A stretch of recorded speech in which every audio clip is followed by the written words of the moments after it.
Oui, merci Monsieur le Président. Vous, chère Sandrine, tu dis un petit BS, il est à la hauteur de ce qu'est l'excédent, mais je pense qu'il va aussi dans le bon sens, qui était de réduire Alors, c'est pas qu'on réduit l'endettement, parce qu'on s'endette toujours plus, mais on réduit ce qu'aurait pu être l'endettement du budget principal. Même si nous avions un excédent plus fort, on aurait pu pouvoir faire un peu plus. Donc effectivement, il prévoit l'inscription de dépenses nouvelles pour 35 millions d'euros, dont 18,2 en fonctionnement et 16,9 en investissement. Et donc, il prévoit surtout l'inscription de davantage de dépenses nouvelles que de recettes nouvelles.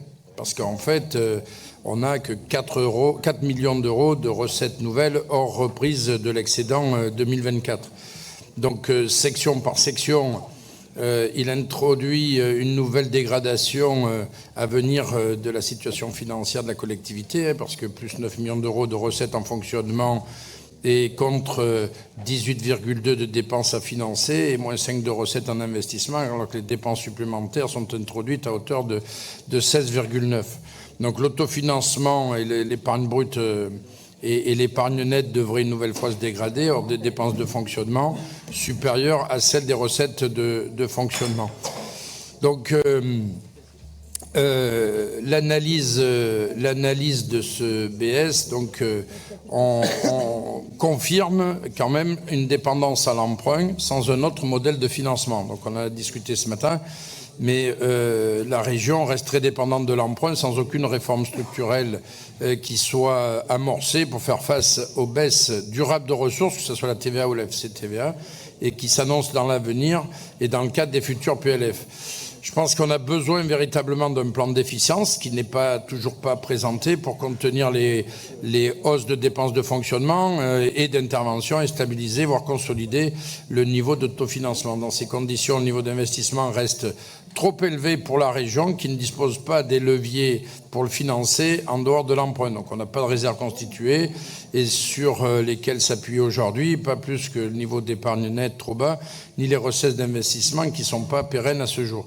Donc l'endettement reste élevé, donc sans que vous nous proposiez un cap clair pour redresser durablement la situation, contrairement à l'affirmation de la page 8 de la page 3 du rapport, où vous dites, à travers ce budget supplémentaire, la région fait à la fois preuve de rigueur dans son pilotage budgétaire et poursuit son travail de priorisation, lui permettant de déployer ses investissements sans infléchir le cap fixé.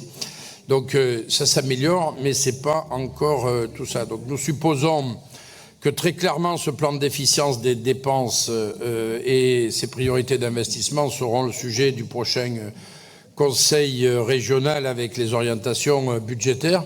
En tout cas, c'est important qu'on n'hypothèque pas l'avenir. Et je voudrais, pour terminer au nom de tout le groupe, te remercier, Madame la vice-présidente, chère Sandrine, pour la qualité de la relation et du travail qui a été fait, et puis remercier aussi l'ensemble des services pour leur disponibilité et pour faire ce travail dans une période qui n'est pas facile en termes de finances publiques.